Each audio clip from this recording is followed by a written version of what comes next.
សួស្តីបងប្អូនអរគ្នាថ្ងៃនេះនាងខ្ញុំបានមកដល់ខេត្តបាត់ដំបងនៅស្រុកថ្មគោលហើយយើងបានចូលមកក្នុងរមណីយដ្ឋានស្រែស្រូវកាហ្វេអញ្ចឹងពេលដែលចូលមកគឺរៀងវាអារម្មណ៍ស្រស់ស្រាយឃើញទេសភាពនេះបឹងឈូកបឹងអីនៅជុំវិញកញ្ចោះហ្នឹងណាឥឡូវ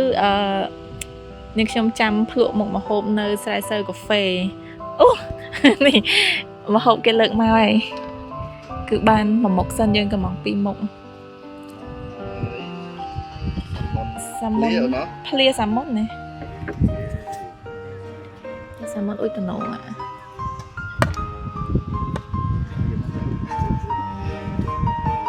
តំណងនេះ and action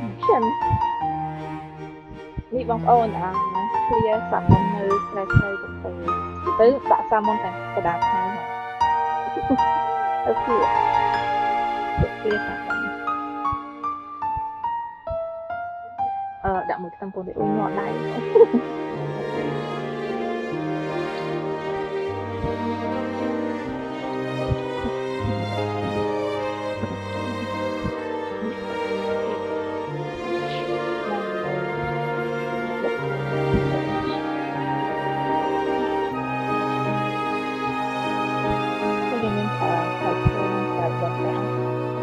real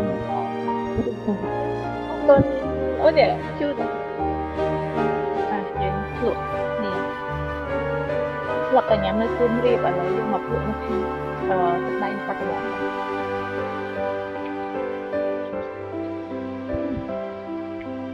ឆ្ងាញ់